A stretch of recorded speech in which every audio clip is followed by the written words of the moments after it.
En un escenario económico tóxico, con una economía con cifras bajo cero, nula inversión privada, paupérrima inversión pública, con menor contratación de personal, descenso en la recaudación, preocupante incremento de la pobreza en el país. En este contexto, el ministro de Economía y Finanzas ha pedido a los empresarios dejar de ser pesimistas, mientras el presidente del Congreso ha alentado, en este caso el presidente del BCR, ha alentado a invertir y no dejar pasar el tren de la inversión, y que el crecimiento del país es clave para reducir la pobreza. Sobre estos temas, sobre este contexto económico tan complicado, vamos a hablar con Javier Zúñiga, a quien ya tenemos aquí en La República. ¿Cómo estás, Javier? Buenos días, bienvenido a La República. ¿Cómo estás, Rumi? Muchas gracias por la invitación y dispuesto a contestar todas las preguntas. Con todo gusto. De una economía en situación complicada. Complicadísima.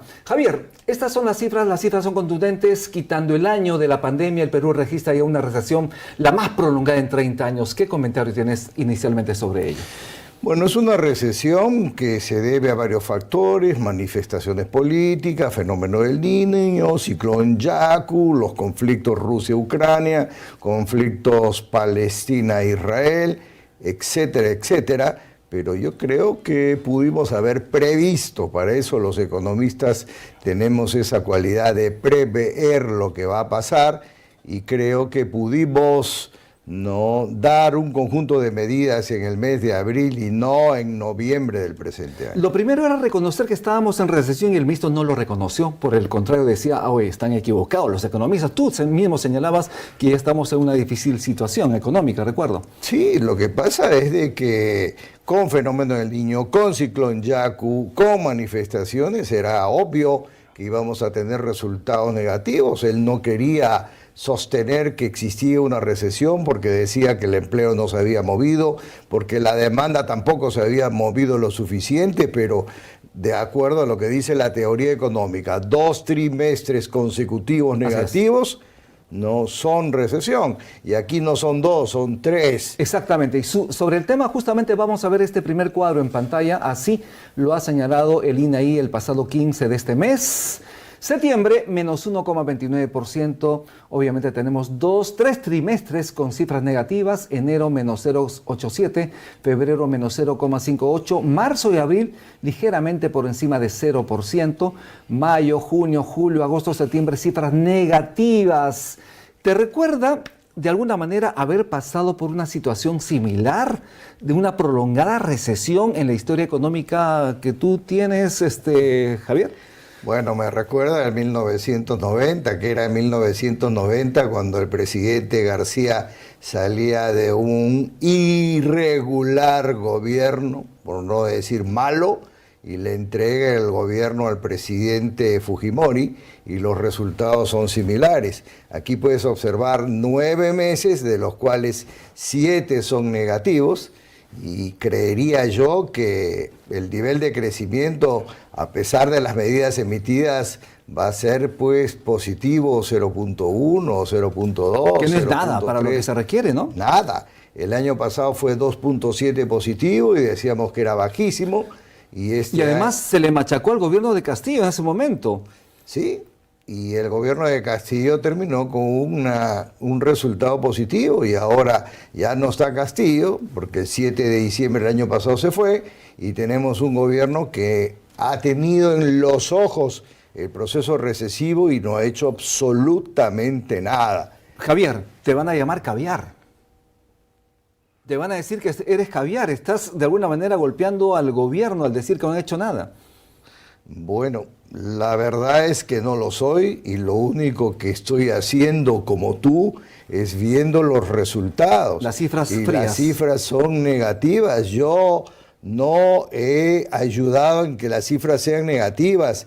No, podrías hasta decir que el gobierno tampoco ha ayudado, pero lo que está ocurriendo con un proceso recesivo lo tiene que solucionar el Ejecutivo, porque para eso está. Javier, pero el premier Otárola, él ha señalado y ha culpado al desastre económico, de este desastre económico, al expresidente Pedro Castillo. Desde tu visión, estamos ya a casi un año del gobierno de Dina Boluarte, él como premier casi un año, y está culpando a un gobierno anterior.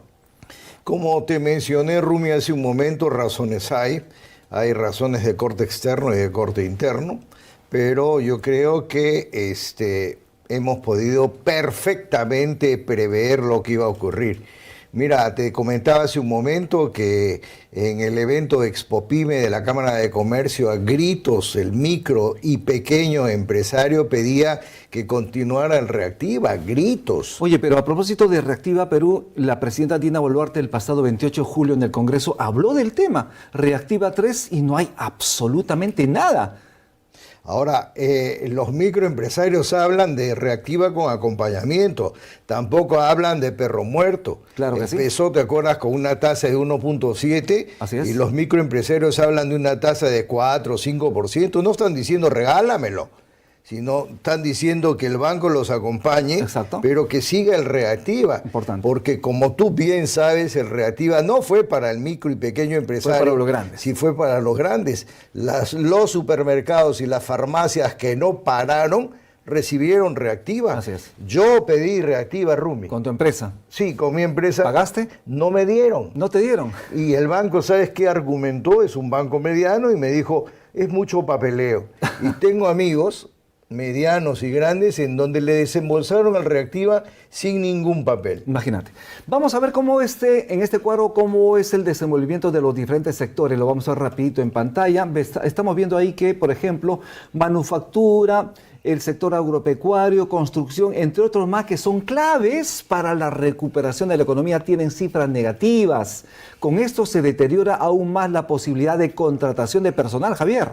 Bueno, el sector construcción en el mes de septiembre tiene el resultado más negativo, lo sigue el sector manufacturero, lo sigue el sector de alojamiento y restaurantes, que son los que tienen la mayor proporción en las micros y pequeñas empresas, pero el sector más afectado en el transcurso de todo el año es el sector pesca. Así es. El menos afectado es el sector minero, no lógicamente por los precios espectaculares que tienen los minerales, por el fenómeno de los conflictos y también por la gran cantidad de vehículos que empiezan a hacerse eléctricos. Y además por el refugio de los inversores y de las personas en el oro, obviamente, como un metal precioso, están buscando refugiarse ante situaciones externas complicadas.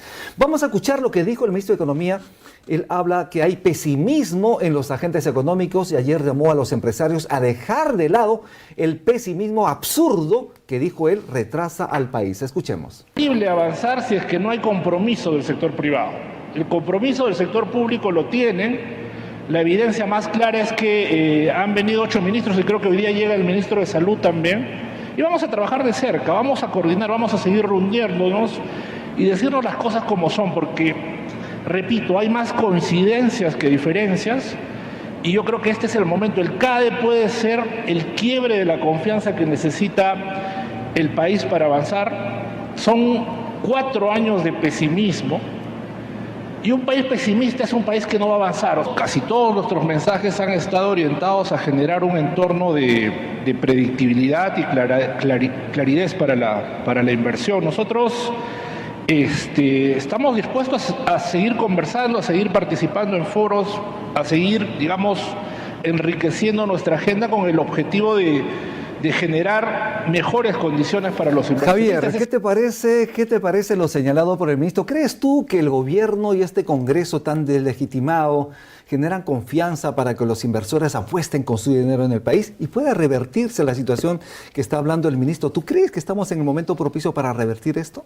Yo no estoy de acuerdo con lo que dice el ministro. Yo soy un empresario y yo te digo abiertamente, yo no he perdido la posibilidad de ver al Perú con optimismo. Más bien yo le diría al ministro qué se ha hecho desde el punto de vista de la inversión privada local y del exterior. ¿Qué se ha hecho?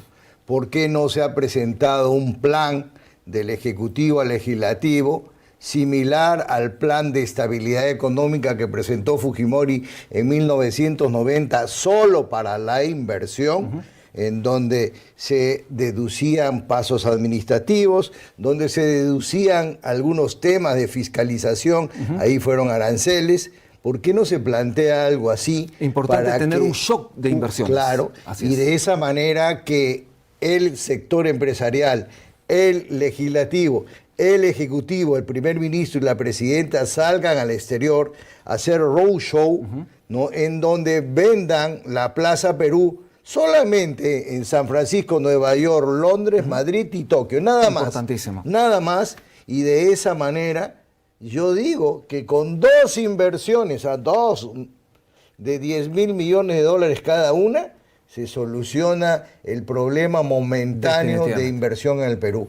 Pero decirle a los empresarios que no somos optimistas cuando ves que el Ejecutivo lanza paliativos pequeñitos que no ayudan. Y además no generan confianza, definitivamente. Y los empresarios como tú, los agentes económicos requieren de confianza precisamente para cambiar ese lado interesante que tiene que ser el optimismo y con eso invertir. Por Javier, vamos a escuchar ahora lo señalado por el presidente del Banco Central de Reserva en CADE. Escuchemos. Ha crecido mucho la pobreza urbana. Ahora, si uno ve la encuesta nacional de hogares, las últimas cifras, 3% de la población, o sea, 11% de los pobres en este momento, más de 11% de los pobres, le falta 11 soles o menos mensuales para bajar la pobreza. O sea, vender un emoliente más, si quieren ustedes, o vender medio kilo de papa más. O sea, están casi al borde. Entonces, realmente, recuperar un poco crecimiento los puede ayudar a sacar la pobreza.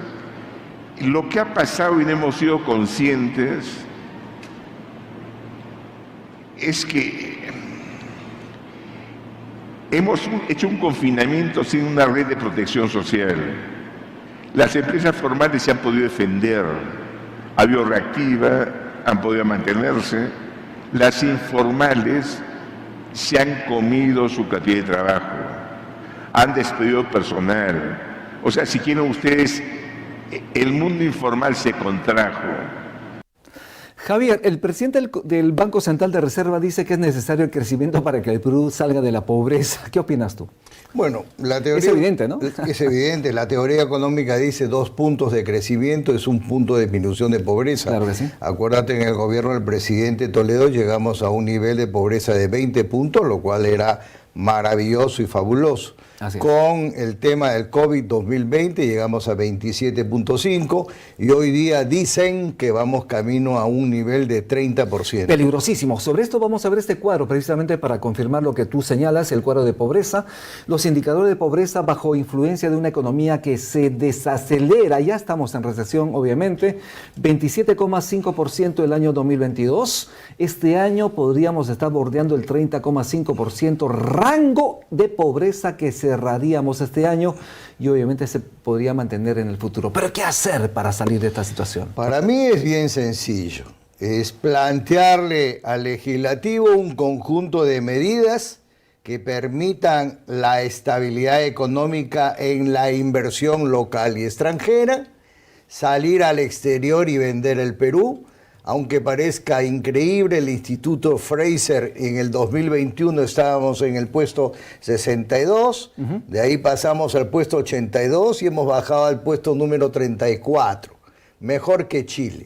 El mejor país, Estados Unidos, el segundo país, Australia. ¿Qué quiere decir? Que hasta para el propio instituto, a pesar de las circunstancias, Claro que sí, hemos mejorado la situación.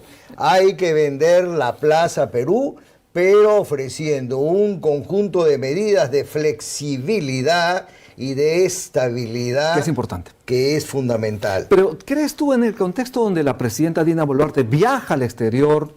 No han sido lamentablemente con buenos augurios esos viajes, han sido por el contrario bastante cuestionados porque dijo haberse reunido de manera bilateral con algunos presidentes y no ha ocurrido. ¿Esa es la forma de vender al país? Es que ese no es el camino.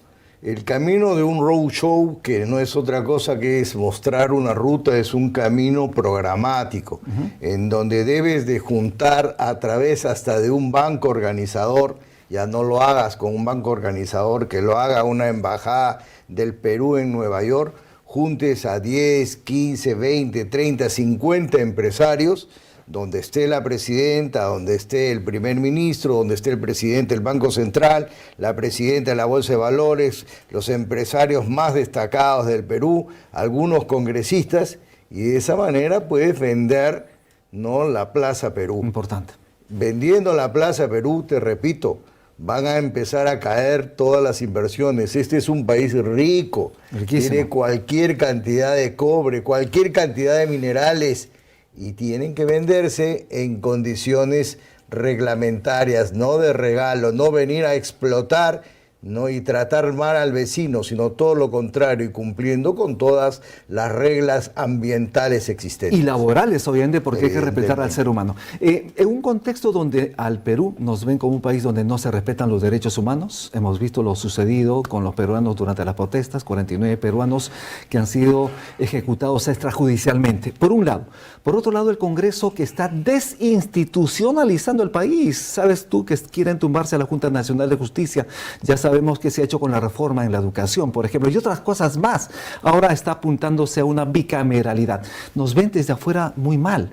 Con esto se acrecienta la posibilidad de que los inversores nos vean como un país elegible para invertir. Siempre y cuando pudiéramos ofrecer un plan de estabilidad, de repente no para 10 años, sino para 8 años. Cuando he soltado esta idea, algunos empresarios en la Expopyme decían, ¿y por qué no para 20 años? ¿Por qué no? Un plan que permita tranquilidad en 20 años para que el inversionista extranjero pueda invertir de manera cómoda en el Perú. Ahora, tú sabes, Rumi, perfectamente que 3 son las reglas de oro para invertir. Primero, estabilidad política. Así es. No hay. Segundo, poder judicial justo. No hay. Así es. Y tercero, no me cambies las reglas de juego. Cada ministro que entra cambia todas las reglas de juego existentes. Y el Congreso también lo cambia cada rato. Permanentemente. Situaciones complejas. Frente a este cóctel tóxico de menor crecimiento, nula inversión privada, menor contratación de personal, descenso en la recaudación tributaria, entre otros, ¿qué deberían hacer las familias peruanas para guarecerse ante esta situación tan complicada? Mira, Rumi, una recesión es como que un padre de familia que tenía un ingreso de 8.000 soles mensuales llega al hogar y les dice, de ahora en adelante solamente hay 6.000 soles mensuales. Por lo tanto, hay que reducir gasto, ¿no? Si es que teníamos una serie de gastos adicionales como diversión, ¿no?, bienestar, hay que reducirlos. Hay que reducir a los empleados de la casa porque ya no va a haber los ingresos necesarios para poder pagar. Y hay que estar con pies de plomo. Estás pensando en una familia que tiene como ingresos 8.000 soles, pero las familias peruanas lamentablemente no tienen ese nivel de ingresos. Una familia que tiene un ingreso, por ejemplo, un sueldo mínimo, ¿qué debe hacer? Nada, yo creo que lo único que puede hacer es empezar a alimentarse con productos sustitutos. No puede definitivamente comer carne, ni pescado, ni pollo, se le complica muchísimo porque su nivel de ingreso no se lo permite. Y lógicamente ella no tiene posibilidad alguna de diversión porque su nivel es de sueldo mínimo de 1.300 soles y su capacidad es mínima, su posibilidad de ahorro es mínima. Y más triste sería que esa familia, el padre de familia, pierda el empleo. Terrible. Por más pequeño que sea, por un proceso recesivo. La recesión es lo peor que nos puede pasar. Nos golpea a todos. Y como tú dijiste, no la vemos desde 1990. Así es. Javier, muchísimas gracias por estar en LR+ Economía. 15 segundos para despedirte del público. Bueno, Rumi, muchísimas gracias por la invitación. Me invitas en un momento complicado y difícil, pero yo sí creo que hay una luz en el camino, y la luz en el camino es trabajar intensamente en la inversión extranjera directa y en la inversión no local.